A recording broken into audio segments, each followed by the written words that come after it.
ನಮಸ್ಕಾರ ವೀಕ್ಷಕರೇ, ನಮ್ಮ ಬಾಳಿನಲ್ಲಿ ಏನು ಬೇಕಾದರೂ ಪಡೆದುಕೊಳ್ಳಬಹುದು, ಕಳೆದುಕೊಳ್ಳಲೂಬಹುದು. ಅದರಿಂದ ಸ್ವಲ್ಪ ದಿನಗಳವರೆಗೆ ನೋವು ಅಥವಾ ಸುಖ ತರಬಹುದು. ಆದರೆ ಕೋಪದಿಂದ ಮಾಡಿಕೊಂಡ ಎಡವಟ್ಟು ಎಂದಿಗೂ ನಮ್ಮನ್ನು ನೆಮ್ಮದಿಯಾಗಿರಲು ಬಿಡುವುದಿಲ್ಲ. ಮೊದಲು ಮನುಷ್ಯನಾದವನು ತನ್ನ ಕೋಪವನ್ನು ನಿಯಂತ್ರಣಕ್ಕೆ ತಂದುಕೊಳ್ಳಬೇಕು. ಅದೇ ಅವನ ಸಂತೋಷಕ್ಕೊಂದು ದಾರಿ. ಇದು ಅನುಭವದಿಂದ ಸೃಷ್ಟಿಯಾದ ಕಥೆಯಾಗಿದೆ.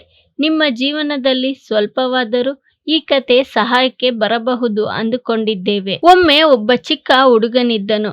ಅವನು ತುಂಬಾ ಕೆಟ್ಟ ಸ್ವಭಾವವನ್ನು ಹೊಂದಿದ್ದನು. ಅವನ ತಂದೆ ಅವನಿಗೆ ಮೊಳೆಗಳ ಚೀಲವನ್ನು ನೀಡಲು ನಿರ್ಧರಿಸಿದನು ಮತ್ತು ಹುಡುಗನು ತನ್ನ ಕೋಪ ಹೆಚ್ಚಾದಾಗ ಅವನು ಬೇಲಿಗೆ ಮೊಳೆಯನ್ನು ಹೊಡೆಯಬೇಕು ಎಂದು ಹೇಳಿದರು. ಮೊದಲ ದಿನ ಹುಡುಗ ಆ ಬೇಲಿಗೆ 37 ಮೊಳೆಗಳನ್ನು ಹೊಡೆದನು.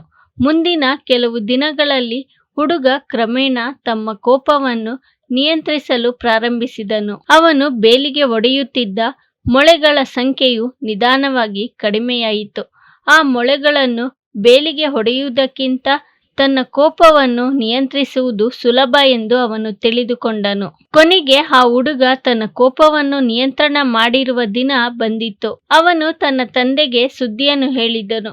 ಮತ್ತೊಂದು ಕೆಲಸ ನೀಡಿದರು. ಹುಡುಗನು ತನ್ನ ಕೋಪವನ್ನು ಹತೋಟಿಯಲ್ಲಿಟ್ಟುಕೊಂಡು ಪ್ರತಿದಿನ ಉಗುರು ತೆಗೆಯಬೇಕೆಂದು ತಂದೆ ಸೂಚಿಸಿದನು. ದಿನಗಳು ಕಳೆದವು ಮತ್ತು ಚಿಕ್ಕ ಹುಡುಗನು ತನ್ನ ತಂದೆಗೆ ಎಲ್ಲಾ ಉಗುರುಗಳನ್ನು ಕಳೆದು ಹೋಗಿವೆ ಎಂದು ಹೇಳಿದನು. ತಂದೆ ತನ್ನ ಮಗನನ್ನು ಕೈ ಹಿಡಿದು ಬೇಲಿಯ ಹತ್ತಿರ ಕರೆದುಕೊಂಡು ಹೋದನು. ತಂದೆ ಹೇಳಿದ ಉಪದೇಶ ಏನೆಂದರೆ, ಮಗನೇ, ನೀನು ಚೆನ್ನಾಗಿ ಬೇಲಿಯ ಮೇಲೆ ಮೊಳೆಯನ್ನು ಹೊಡೆದಿದ್ದೀಯ. ಆದರೆ ಬೇಲಿಯ ರಂಧ್ರಗಳನ್ನು ನೋಡು. ಬೇಲಿ ಎಂದಿಗೂ ಒಂದೇ ಪ್ರಕಾರ ಇರುವುದಿಲ್ಲ. ಒಂದು ಆ ಕಡೆ, ಒಂದು ಈ ಕಡೆ ಸುತ್ತುವರೆದುಕೊಂಡಿರುತ್ತದೆ.